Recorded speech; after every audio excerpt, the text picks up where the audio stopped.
ദൈവ തിരുനാമത്തിന് മഹത്വമുണ്ടാകട്ടെ. ഇന്നത്തെ ദൈവവചന ചിന്തയ്ക്കായി വെളിപ്പാട് പുസ്തകം 7-ാം അധ്യായം 17-ാമത്തെ വാക്യം. സിംഹാസനത്തിൻ്റെ മധ്യയുള്ള കുഞ്ഞാട് അവരെ മേയിച്ചു, ജീവജലത്തിൻ്റെ ഉറവുകളിലേക്ക് നടത്തുകയും ദൈവം താൻ അവരുടെ കണ്ണിൽ നിന്ന് കണ്ണുനീരെല്ലാം തുടച്ചു കളയുകയും ചെയ്യും എന്ന് നാം വായിക്കുന്നു.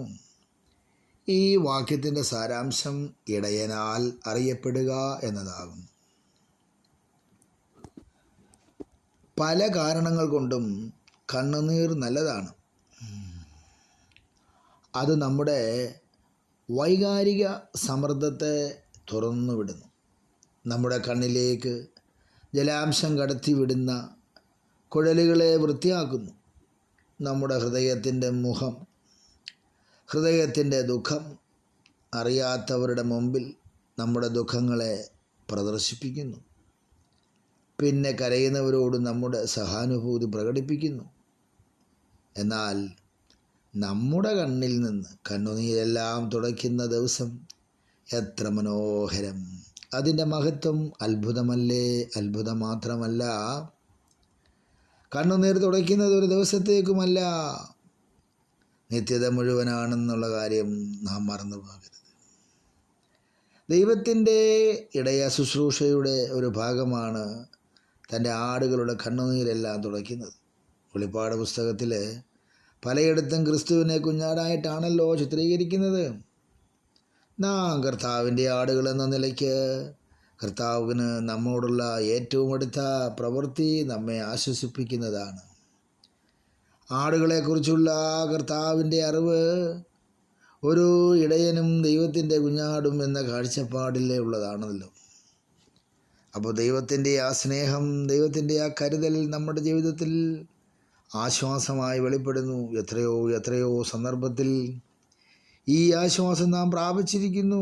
എവിടെയെല്ലാം ദുഃഖങ്ങൾ, വേദനകൾ, ഭാരങ്ങൾ, പ്രയാസങ്ങൾ നമ്മുടെ ജീവിതത്തിൽ വെളിപ്പെട്ടപ്പോൾ നമ്മെ ഓരോരുത്തരെയും ആശ്വസിപ്പിച്ച ആശ്വാസത്തിൻ്റെ കരങ്ങൾ ഓർത്ത് സ്തോത്രം ചെയ്യട്ടെ.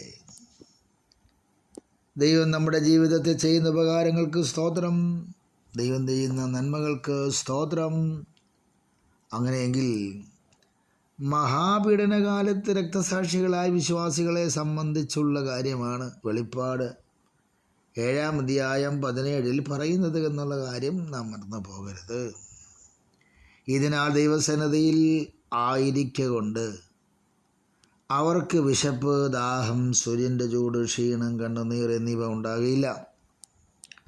സ്വർഗീയ കാലാവസ്ഥയിൽ കുഞ്ഞാട് നായകനും ഭരണകർത്താവും ആയിരിക്കുന്നിടത്ത് അവർ രാപ്പകൽ കർത്താവിനെ സേവിക്കും. ക്രിസ്തുവിലുള്ള വിശ്വാസം മൂലം ശാരീരികമായും മാനസികമായും വൈകാരികമായും പീഡകൾ അനുഭവിച്ചവർക്ക് എത്ര വലിയ ആശ്വാസം! ഇടയൻ എന്ന വാക്കിന് അനുയോജ്യമായത് എല്ലാം താൻ തൻ്റെ ജനത്തിന് ചെയ്യും എന്ന് ആ കർത്താവ് വാഗ്ദത്തം ചെയ്യുന്നു.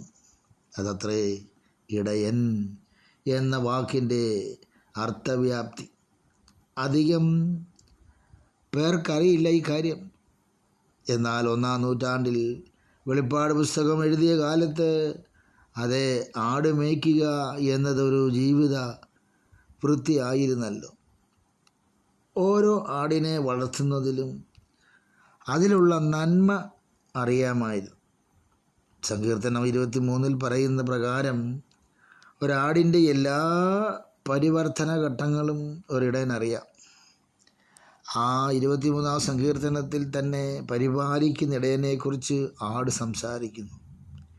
ഈ ശുശ്രൂഷ സ്വർഗീയ മണ്ഡലത്തിലും കുഞ്ഞാടിൻ്റെ രക്തത്തിൽ തങ്ങളുടെ അങ്കി അലക്കി വെളുപ്പിച്ചിരിക്കുന്നവർക്കും മാത്രം പരിമിതപ്പെടുത്തിയിരിക്കുകയാണോ എന്നൊരു ചോദ്യം ഇവിടെ ഉണ്ട്. അവർ അനുഭവിച്ച അത്ര ദുഃഖവും സങ്കടവും അനുഭവിക്കാത്ത നമുക്കും ഈ ശുശ്രൂഷ നിശ്ചയമായും ലഭിക്കാതെ പോവുകയില്ല. കർത്താവ് രക്തസാക്ഷികളെ മാത്രമേ ജലത്തിൻ്റെ നദികളിലേക്ക് നടത്തുകയുള്ളൂ? അതും ഒരു ചോദ്യമാണ്. അല്ല പ്രിയരെ, ദൈവത്തിൻ്റെ പ്രിയരായ എൻ്റെ സഹകുഞ്ഞാടുകളെ, തൻ്റെ വിളി കേട്ട് ഇറങ്ങി വന്ന എല്ലാ കുഞ്ഞാടുകളെയും നമ്മുടെ ഇടയ ശ്രേഷ്ഠൻ ഈ ശുശ്രൂഷയിൽ പങ്കുകാരാക്കും. ഈ പരിപാലനത്തിൻ്റെ രുചി ഇപ്പോഴേ നമുക്ക് അവകാശമാക്കാം. എന്തുകൊണ്ടെന്നാൽ നാം അവൻ മേയ്ക്കുന്ന ജനവും അവൻ്റെ കൈക്കലെ ആടുകളും തന്നെ. അവൻ അന്നല്ല ശുശ്രൂഷ തുടങ്ങുന്നത്, നാം അവൻ്റെ ആടുകളായപ്പോൾ തുടങ്ങിയ ശുശ്രൂഷയാണ് അന്ത്യം വരെ തുടരുന്നത്. അപ്പം നമ്മുടെ ജീവിതാന്ത്യത്തിൽ ഈ ശുശ്രൂഷ തുടർന്നുകൊണ്ടേയിരിക്കും. എന്ന് മാനസാന്തരപ്പെട്ട് നാം രക്ഷിക്കപ്പെട്ട് കൃപയിൽ വന്നുവോ അന്ന് മുതൽ ഈ ഇടയൻ ഒരു മുട്ടുമില്ലാതെ നമ്മെ നടത്തുകയല്ലേ. അതുകൊണ്ടാണ് സങ്കീർത്തനക്കാരൻ 23 സങ്കീർത്തനക്കാരൻ പറയുന്നത്, യഹോവ എൻ്റെ ഇടയനാകുന്നു. ആ ഇടയൻ നമ്മെ നടത്തിക്കൊണ്ടിരിക്കുന്ന എല്ലാ നടത്തിപ്പുകൾക്കും നന്ദി പറഞ്ഞുകൊണ്ട്, സ്തോത്രവും സ്തുതിയും പറഞ്ഞുകൊണ്ട് നമ്മുടെ കണ്ണുകളെ അടയ്ക്കാം. അന്ന് നമ്മുടെ കണ്ണിലെ കണ്ണുനീരെല്ലാം തുടയ്ക്കുന്ന ദിവസം വരുന്നു. ഇന്നും നമ്മുടെ കണ്ണുനീർ തുടയ്ക്കുന്ന ഒരു കർത്താവുണ്ട്, ഒരു ഇടയനുണ്ട്.